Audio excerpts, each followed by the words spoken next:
Big Trail Nation half-hour preseason football special. Embracing the Challenge. Sponsored by Ankle and Foot Centers of Mid-America and Northwest Arkansas Urology Associates.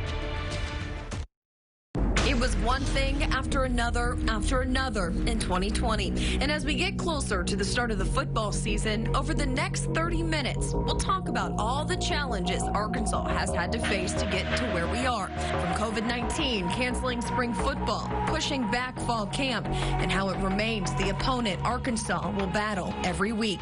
Through it all, a brand new staff led by head coach Sam Pittman, getting guys to buy in to a new era. For the first time in league history, the SEC is playing a 10-game all-conference schedule.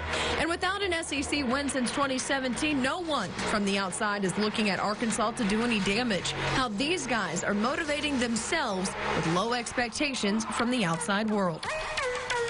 Here we go. Welcome to Embracing the Challenge, our Big Trail Nation 30-minute special. I'm Melissa Orange. I'm going to be joined by our Tara Talmadge and Mike Irwin in just a bit. But back in March, the sports world was flipped upside down. And even now, there's no guarantee we're going to play a football game on Saturday. But we've made it this far. And before we talk about all those challenges that you just heard that Arkansas will have to and has dealt with this season, let's take a look back at exactly how we got here. To say I'm proud to be the head coach at Arkansas is an understatement. You could see this coming, but still just such a sad day for college sports as the Southeastern Conference announcing the change today on Twitter, saying baseball, softball, and spring football games are all canceled. We're preparing various scenarios. We have a scenario A where we come back this fall full bore, and we have football, we have women's soccer, we have volleyball, we have cross country. Get ready for an all-conference football season. The SEC announcing their plans this fall. It will be a 10-game season starting on September 26th, which is originally week 4 of the football season. I trust that Mark Womack will do a great job in putting our schedule together. So Georgia is coming into Fayetteville. It doesn't get easier from here, folks. The road game that Arkansas has added to its schedule is at the Swamp, CD. I have fond memories of Georgia. They were good to me, the entire state, and of course Kirby Smart. And if we played them a year earlier than what I thought, then we'd look forward to playing them. I'd be lying to you if I didn't say I was nervous. You know, I think, but I'm nervous. I was nervous when I was an O-line coach too. Nervousness comes from just making sure that you're prepared in every way you possibly can be. And so that leads us up to today. Welcome in, guys. Can you believe it? We've made it to the Thursday before kickoff the season, but we can't really quite relax just yet. Got a lot to talk about. And again, as we mentioned, we're going to continue to talk about the challenges Arkansas has to face, the conversation with a pandemic that has been, you know, a reality for almost a year now. COVID-19 hit, and then the SEC deciding to not have the spring, and now having a 10-game season. They put strict guidelines on these guys when they decided to return to play. It's different, but we have, you know, we've been going through this whole summer with the same precautions. So for us, it's kind of like we're rolling. You know, whenever we take our helmets off, we got to throw the mask on. We have masks in our helmets, and just, you know, the water situation is, you know, our training staff has been phenomenal. The football staff have been great. You know what I mean? They hand us water bottles. We don't get to touch it. We see a guy, he make a good play, we'll give him an elbow, something like that. You know, Mike, I don't know, you know, what you do when you look at what's going on with COVID-19 week to week. Depth clearly has to be huge. Yeah, and depth takes on a whole new meaning this season. It's not just a starter and backup you're talking about. They're seriously working with everybody in a position group.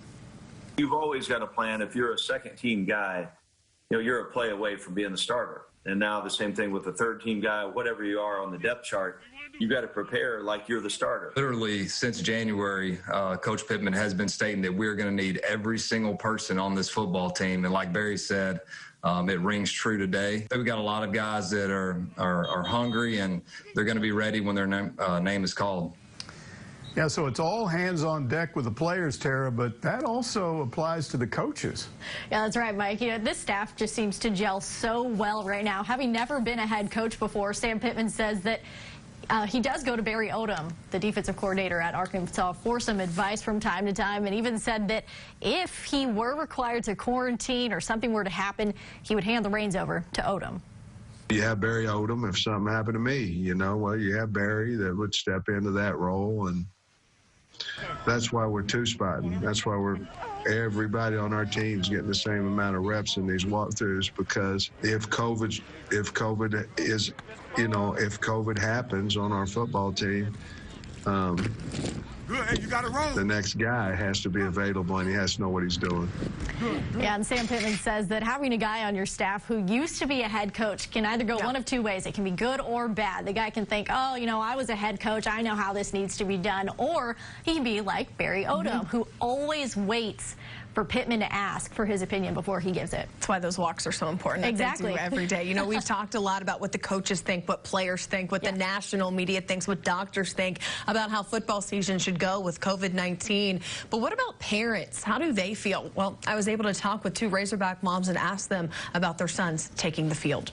Definitely think that's an individual decision. I mean, I feel like Bumper is going to be great playing this season. I am not concerned.